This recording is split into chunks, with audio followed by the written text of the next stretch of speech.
Our next artist is Bud Gordon. Bud describes himself as an urban realist painter. He graduated from the UC Davis Art Studio program in 1977 and has shown in Sacramento and Monterey. His work is in several private collections. So welcome, Bud. Are you Hi here? there. Hi. Okay, you are. How are you today? Doing great, thank you. Good. So let's get in first with your influences. What inspires you? Well, first of all, I would like to thank the Verge Gallery for putting on this event. This is really great, and I'm honored to be here. So thank you. Also, I left out a piece, a very important piece to my introduction. I currently show at the John Natsoulis Gallery in Davis as well, so I left that piece out. And so getting back to your question, my influences? Yes. Boy, there's been a lot of them over the years. I guess Diebenkorn would be up there. Let's see, the Valley Painters, the local superstars like Wayne Thiebaud and Greg Condos. I've looked at their work over the years. Yeah, the local Valley, the local artists, and Wayne Thiebaud and the Bay Area figurative movement, very influential. So yeah. So I believe I read that you studied under Wayne Thiebaud. Is that right? I did. I studied with under Wayne and Roland Peterson, Manuel Neary. Let's see who else. Drawing a blank right now, but yeah, it was great. It was a great time. So tell us about your current body of work. Are those pieces behind you some of your new pieces, or? Yes. So what I'm working on, have been for a while now, are landscapes and storefronts. So I live in Midtown and get out and walk around and observe and draw information from that where I live. And storefronts have been very big part of my work for the last couple of years. There's things of the storefronts with the reflection of the glass and the architectural design, the light, the shadow, the signage, all of that's kind of interesting. So I've been working through that process. And then landscapes. So if I want to do landscapes, I will go right up the street to Sutter's Landing, and I can go from Midtown right almost like it's in the country to work on river scenes, and a lot of interesting ideas have come from there. And then if I want to go beyond that, it's the American River Bike Trail, so I'll ride the bicycle up and compose some ideas along the American River, and have gotten a lot of good ideas from there.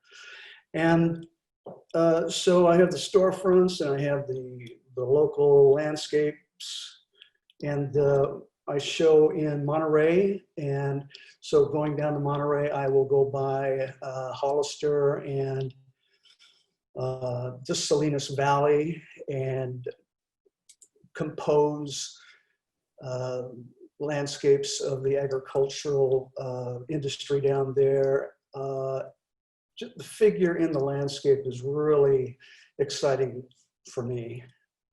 And so behind me is a painting that I call the Ronert House, and it's right outside of Hollister. And it's been a fun piece to work on. I'm almost finished, just winding down, putting on the finishing touches. But that's the idea of the figure in the landscape. That's really exciting thing for me. The other is the other river scene is a view from the Watt Avenue Bridge. So I take photographs and draw, and so I work from photographs. I work from all my own photographs, and then several drawings, and then I compose and put these things together. And so they're both pieces behind me are close, but not quite finished yet. So that's my current body of work. And you touched a little bit about your process with photography. Is there anything else you can share about your process? Yes. So I've developed a collage technique that I like to use sometimes. I don't use it all the time, but it's a lot of fun to. So what I do is I use paper palettes when I'm painting, and so it's not a paper palette you would buy in the art store. It's vellum.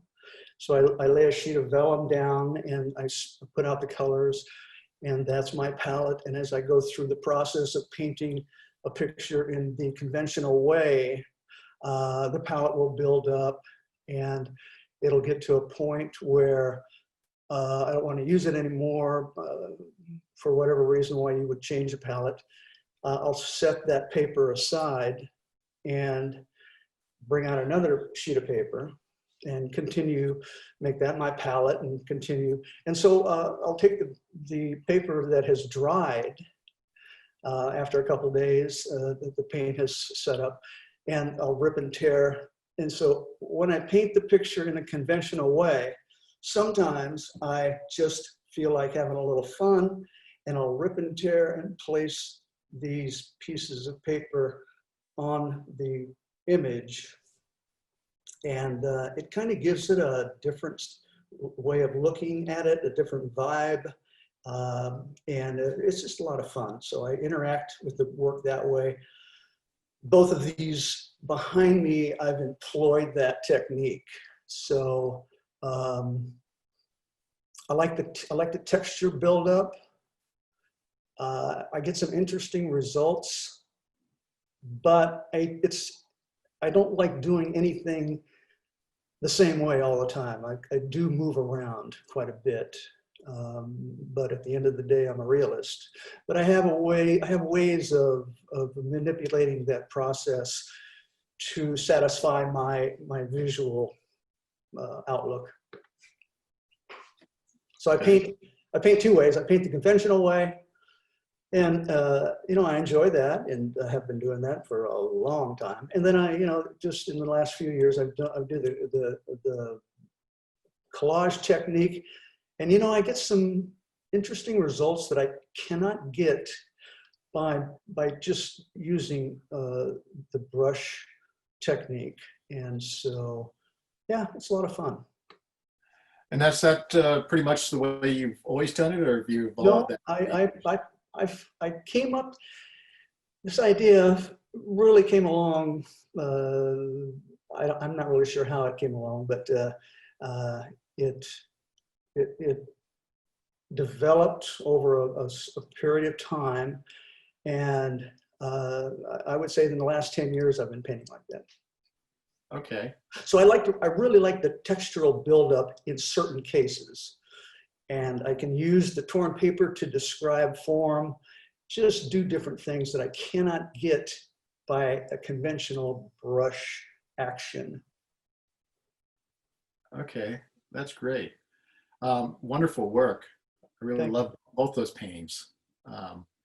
The one with the figures in it the figures almost feel Asian to me for some reason.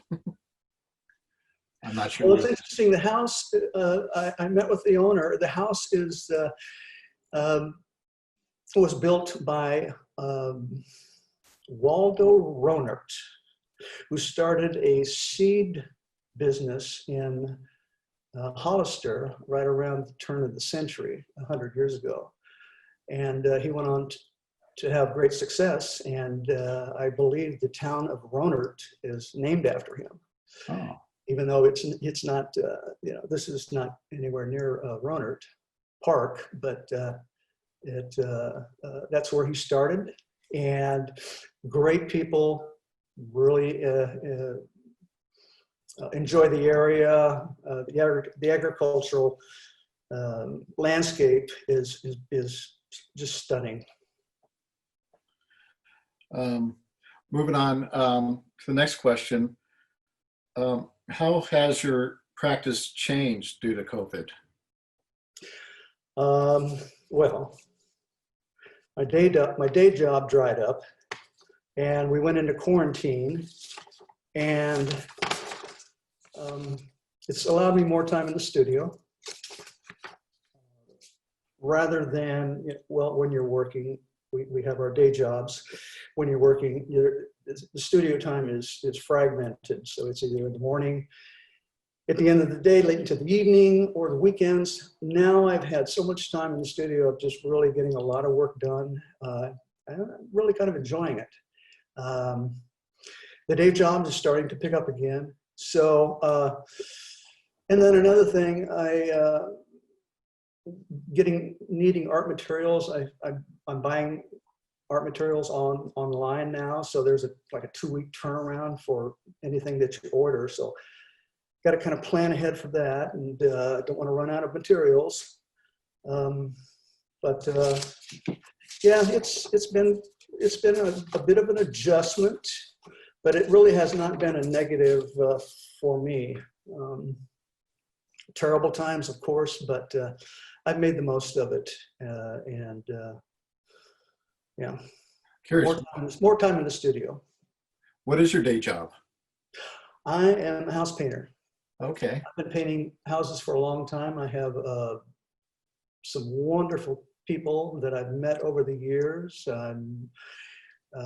Become a part of many families out there. So it's been a very good career in that regard. So I'm a painter during the day, and I'm a painter in the evening. Wonderful. Just different size brushes. Different size brushes. Right? How, if people want to see more of your work or get in touch with you, how can they do that?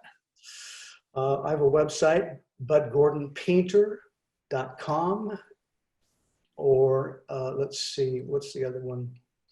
Well, I have my phone number, and then my let's see, budgordonpainter.com is my website. And then John Napsulis has work down there. Gold Leaf Framing in Monterey, or my studio. You can come by my studio, make an appointment, and I live in Midtown. So, yeah. Okay, well, great. I'm just getting the message. It's time to wrap up. So I want to thank you for joining us. It's been great talking with you. And I live near Midtown, so I'll probably see you on the street someday taking my walk. Great. Thank you, Bill. Thank you.